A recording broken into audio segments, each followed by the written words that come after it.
السلام علیکم ناظرین، میں شاکر محمود امان، آپ یو ڈیجیٹل دیکھ رہے ہیں۔ آج کی اہم خبریں آپ کے سامنے رکھیں گے۔ سب سے جو بڑی خبر ہے وہ آج کی بلوچستان میں جو حملہ کیا گیا تھا اے پی ایس اسکول کے بچوں پر، اس حوالے سے بڑی ڈیولپمنٹ ہے۔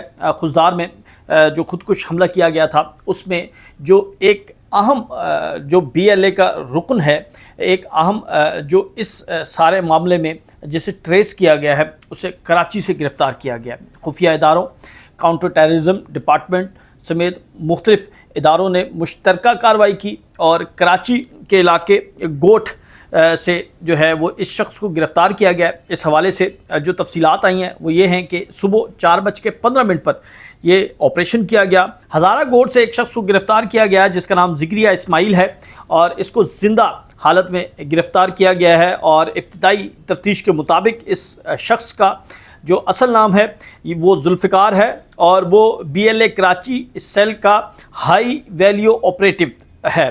جو اہم چیز ہے اس گرفتاری کے دوران اس سے ایک تھرایا سیٹلائٹ فون جو ہے وہ برآمد ہوا ہے۔ اس سیٹلائٹ فون کے ذریعے وہ انڈیا میں دہلی کے شہر میں کسی سے رابطے میں تھا، اور جس دن یہ افسوسناک واقعہ ہوا خزدار میں بچوں کی بس پر حملہ کیا گیا، اس سے تقریباً کچھ گھنٹے پہلے اس شخص نے 3 منٹ اور 41 سیکنڈ جو ہے وہ گفتگو کی ہے۔ اس کے قبضے سے جو ہے وہ تھرایا جو ہے وہ قبضے میں لیا گیا ہے، اور $11,800 جو ہیں وہ اس سے نقدی برآمد ہوئے ہیں، اور دیگر چیزیں بھی جو ہے وہ سیکیورٹی اداروں نے تحویل میں لی ہیں۔ اب یہ جو تھرایا ہے اس کے ذریعے یہ اب اسٹیبلش ہو چکا ہے کہ یہ براہ راست رابطے میں تھا اس وقت جب یہ واقعہ کیا گیا، اور اس حوالے سے یہ معلومات فراہم کرتا رہا اور وہاں سے بھی معلومات لیتا رہا ہے۔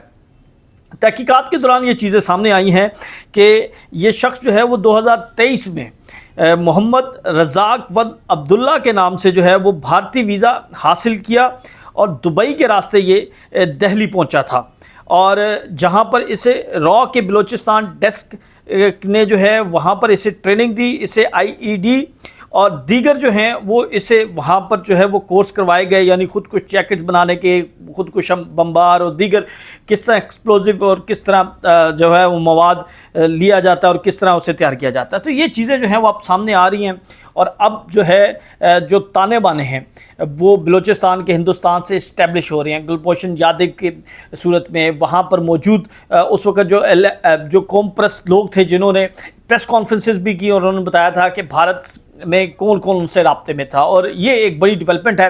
اس حوالے سے یہ بتایا جا رہا ہے کہ آئندہ آنے والے 2 سے 3 روز میں آپ کو مزید بڑی خبریں جو ہیں وہ افغانستان کے حوالے سے ملیں گی۔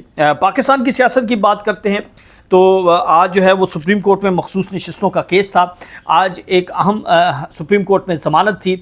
سپریم کورٹ میں علی رضا کی ضمانت تھی، جس کی ضمانت انسداد دہشت گردی عدالت لاہور، پھر اس کے بعد ہائی کورٹ سے مسترد ہوئی، اور پھر آج جو ہے وہ سپریم کورٹ نے ان کی ضمانت منظور کی۔ اب جو حیرت انگیز طور پر جو چیز سامنے آئی، یعنی جو اس شخص پر الزام ہے کہ اس نے ایک پولیس والے کو زخمی کیا، اور اس بنیاد پر اے ٹی سی لاہور کی اے ٹی سی اور لاہور ہائی کورٹ انہوں نے ضمانتیں مسترد کی کہ اس نے پولیس کے جو پولیس والا اس وقت ڈیوٹی پر موجود تھا اس کو اس نے زخمی کیا، اور یہ ضمانت کا حقدار نہیں ہے۔ لیکن آج جو ہے وہ سپریم کورٹ کے اندر یہ انکشاف ہوا کہ جس شخص کا نام لیا جا رہا ہے وہ تو اس فہرست میں شامل ہی نہیں۔ جو زخمیوں کی فہرست جو ہے وہ اس وقت پولیس نے بنائی تھی، اداروں نے بنائی تھی، حکومت نے بنائی تھی کہ یہ لوگ جو ہیں وہ اس وقت احتجاج کو روک رہے تھے، اور اس کے رد عمل میں جو ہے وہ ان کے اوپر اٹیک کیا گیا اور پھر وہ زخمی ہوئے۔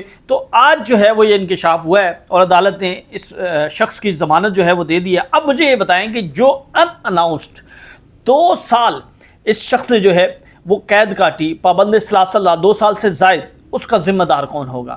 کیا ٹرائل کورٹ جو ہے وہ اس چیز کو نوٹس کرے گی، اس چیز کو دیکھے گی، اور اس کا خمیازہ جو اس نے گناہ نہیں کیا اور اس گناہ کی سے سزا پائی ہے، اس کا ذمہ دار کون ہوگا؟ یہ ایک چیز نہیں ہے ناظرین، اس طرح کی ہزاروں مثالیں موجود ہیں 9 مئی کے والے سے۔ میں جیل ٹرائل آج کور کرنے کے لیے گیا، وہاں پر مجھے ایک کارکن ملا پاکستان تحریک انصاف کا، اس نے مجھے کہا کہ آپ کو یاد ہے میں نے آپ کو ATC کے باہر ایک انٹرویو دیا تھا؟ میں نے کہا مجھے نہیں یاد۔ کہتے جی جو آپ نے وہ انٹرویو لیا تھا وہ انٹرویو وائرل ہوا اور گرفتار کر لیا گیا مجھے، اور 7 ماہ تک جو ہے وہ میں پابند سلاسل رہا ہوں۔ یعنی میرا یہ جرم تھا کہ میں نے آپ کو انٹرویو کیوں دیا، میں نے اس وقت عمران خان کے بارے میں بات کیوں کی، میں نے پاکستان تحریک انصاف کے موقف کی کیوں بات کی، میں نے اس حکومت پر تنقید کیوں کی، میں نے اس سسٹم پر تنقید کیوں کی۔ تو صورتحال یہ ہے کہ ابھی بھی آج کی اگر ہم بات کریں تو آج بھی لاہور میں، لاہور جیسے شہر میں آج جو ہے پاکستان تحریک انصاف کی خواتین کو ہراساں کیا جا رہا ہے۔ کل پاکستان تحریک انصاف نے ایک ریلی نکالی تھی، اس کا مقدمہ درج کر لیا گیا ہے۔ کیا پاکستان تحریک انصاف جو ہے وہ روڈ پر پاکستان کا جھنڈا، اپنا پارٹی کا پرچم یا اپنے پارٹی کے لیڈر کی تصویر جو ہے وہ لے کر نہیں نکل سکتی، وہ پاکستان زندہ باد کا نعرہ نہیں لگا سکتی؟ اس سے پہلے یہ بات پنجاب اسمبلی میں ڈسکس ہو چکی ہے، شیخ امتیاز نے اس کے اوپر بات کی کہ انہوں نے مودی کا پتلا جلایا، ان پر اور ان کے دوست علی امتیاز براج پر جو ہے وہ مقدمہ درج کر لیا گیا۔ تو یہ اس وقت صورتحال ہے۔ انصاف کی بات کریں تو دیکھیں آج مخصوص نشستوں کا کیس جو ہے وہ اس وقت سپریم کورٹ میں ہے۔ اب ہمیشہ سے ایک ضابطہ رہا ہے، ایک قانون ہے، ایک قاعدہ ہے، ایک روایت ہے کہ سپریم کورٹ میں جو درخواست کا فیصلہ کر دیا جائے گا اور اس کے بعد اگر نظر ثانی ہوگی تو نظر ثانی کی حد تک صرف یہ ہوتا ہے کہ اگر اس میں کوئی غلطی کمی کوتاہی ہے تو اس کو دور کیا جائے گا۔ پھر یہ ہوتا ہے کہ وہی ججز فیصلہ کرتے ہیں، وہی سنتے ہیں جو آلریڈی اس کے اوپر کر چکے ہوتے ہیں فیصلہ۔ اس مرتبہ کیا ہوا کہ نہ تو وہ ججز ہیں اور نہ ہی اس آئینی درخواست پر نظر ثانی کی جا رہی ہے۔ نظر ایسے آ رہا ہے کہ جیسے یہ فیصلہ ریورس کیا جائے گا۔ کیا اس بینچ کے پاس یہ پاورز ہیں؟ قانون اسے اجازت دیتا ہے؟ کوئی قطع نظر نون لیگ، پیپلز پارٹی، دیگر پولیٹیکل پارٹیز اپنے دلائل جو ہیں وہ وڈرا کر رہی ہیں۔ وہ کہتی ہیں جب سامنے ہمارے جو ہیں وہ دلائل جو ہمارے لیے دے رہے ہیں تو ہمیں کیا ضرورت ہے۔ تو یہ صورتحال ہے سپریم کورٹ میں مخصوص نشستوں کے کیس کی، اور آج جو ساری چیزیں تھیں براہ راست پوری قوم نے دیکھا ہے۔ لوگ دیکھ رہے ہیں کہ کس طرح انصاف کا جو ہے وہ قتل ہو رہا ہے، کس طرح انصاف کے نام پر جو ہے وہ گھونسلے ہو رہے ہیں، اور پوری ایک سیریز چل رہی ہے۔ دوسری جانب ناظرین، PP-52 میں پاکستان تحریک انصاف جو ہے وہ ضمنی الیکشن لڑ رہی ہے، اور یہ الیکشن جو ہے وہ بڑی اہمیت اختیار کر چکا ہے۔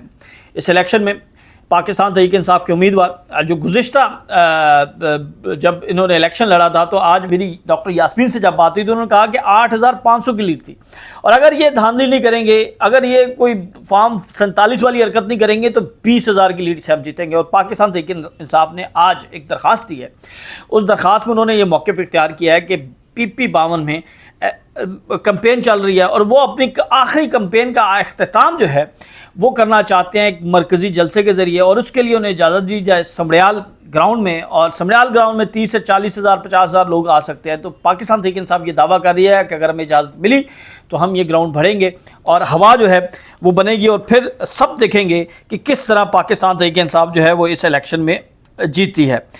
دوسری جانب پاکستان تحریک انصاف نے آج پشاور میں جو ہے وہ ڈرون حملوں کے خلاف جو ہے وہ احتجاج کیا ہے، اور آج عمران خان نے جو ہے وہ رہنماؤں سے ملاقات بھی کیا اور انہوں نے ایک بہت بڑا اعلان کیا ہے۔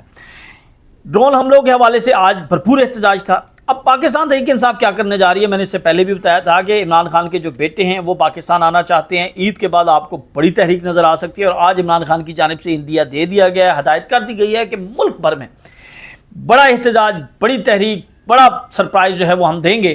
اور اس حوالے سے عمران خان نے ایک اور بڑا اہم بیان دیا ہے۔ عمران خان نے کہا ہے کہ وہ لوگ، وہ پارٹی کے کارکن، وہ کارکن تو نہیں ایسے زیادہ تر ہوتے، رہنما، وہ MPs، وہ MNAs، وہ سینیٹرز جو وکٹ کی دونوں طرف کھیل رہے ہیں، اب وہ فیصلہ کر لیں کہ وہ نظریے کے ساتھ ہیں یا نہیں۔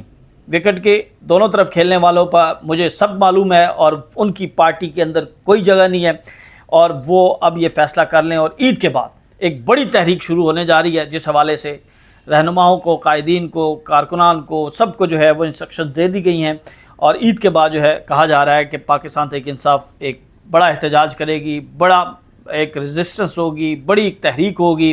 اب اس کو وہ لانگ مارچ کا نام دیتے ہیں، دھرنے کا نام دیتے ہیں، احتجاج کا نام دیتے ہیں، یا کیا چیزیں ہیں اس حوالے سے آئندہ آنے والے دنوں میں چیزیں جو ہیں وہ اور کلیئرٹی کے ساتھ سامنے آئیں گی. کل تک کے لیے میں اجازت دیں. اللہ حافظ.